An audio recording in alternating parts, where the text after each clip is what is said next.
Kottayam വെള്ളൂരിലെ Kerala rubber ലിമിറ്റഡിന്റെ നിർമ്മാണ പ്രവർത്തനം പുരോഗമിക്കുന്നു. കേരള പേപ്പർ പ്രൊഡക്റ്റ് ലിമിറ്റഡ് വളപ്പിലെ 164 ഏക്കർ ഭൂമിയിലാണ് നിർമ്മാണം.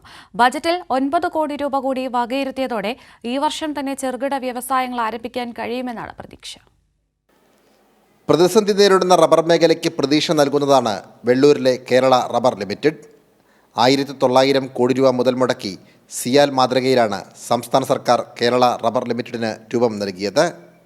ഓട്ടോമൊബൈൽ പാർട്സുകൾ, കയ്യുറകൾ, മാറ്റുകൾ ഉൾപ്പെടെ നിർമ്മിക്കുന്ന ചെറുകിട വ്യവസായങ്ങൾ തുടങ്ങുന്നതിനാണ് സർക്കാർ ലക്ഷ്യമിടുന്നത്.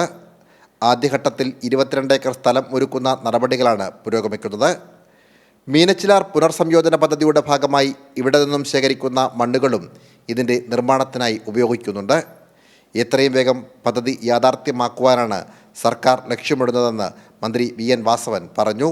കോളേജിനെ സംബന്ധിച്ചുള്ള ഈ കാലഘട്ടത്തിൽ വിവിധ തരത്തിലുള്ള പദ്ധതികൾക്ക് സംസ്ഥാന ബഡ്ജറ്റിൽ തുക മാറ്റിവെക്കുകയും ഇതുകൂടാതെ അവിടുത്തെ ട്രീറ്റ്മെൻറ്റ് പ്ലാന്റ് ഇപ്പോൾ ഒരു പ്രശ്നമാണ്. മാലിന്യ ട്രീറ്റ്മെൻറ്റ് പ്ലാന്റുകൾ, ആ ട്രീറ്റ്മെൻറ്റ് പ്ലാന്റും പമ്പ് ഹൗസും വരുന്നതിനും അതുപോലെ തദ്ദേശ സ്വയംഭരണ സ്ഥാപനവുമായി ബന്ധപ്പെട്ട് പുതിയ ട്രീറ്റ്മെൻറ്റ് സംവിധാനം ഒരുക്കുന്നതിനും വേണ്ടിയുള്ള തുകയും ബഡ്ജറ്റിൽ മാറ്റിവെച്ചിട്ടുണ്ട്. അതും അതിപ്രധാനമായ ഒരു ഘടകമാണ്. പിന്നെ മെഡിക്കൽ കോളേജിലേക്കുള്ള റോഡ് നമ്മൾ നേരത്തെ തന്നെ വളരെ മനോഹരമായി ചെയ്ത് തീർത്ത് കഴിഞ്ഞിരുന്നു. അത് റീബിൽഡ് കേരളയിൽപ്പെടുത്തി ഏറ്റുമാനൂർ മണ്ഡലത്തിലെ 8 റോഡ് എടുത്ത കൂട്ടത്തിൽ അതും എടുത്തിട്ടാണ് അന്ന് ചെയ്ത് തീർപ്പാക്കിയിട്ടുള്ളത്. ഇങ്ങനെ എല്ലാ തരത്തിലും കോട്ടയം മെഡിക്കൽ കോളേജിന് മുന്തിയ പരിഗണന നൽകി ഇന്നലെ തന്നെ പുതിയതായി 32 കോടി രൂപയുടെ അനുവദിച്ചുകൊണ്ടുള്ള ബഡ്ജറ്റ് പ്രസംഗമാണ് വന്നത്. പദ്ധതി പൂർണ്ണനിലയിൽ പ്രവർത്തനം തുടങ്ങുന്നതോടെ റബ്ബർ കർഷകർക്കും അതിൻ്റെ പ്രയോജനം ലഭിച്ചു തുടങ്ങും.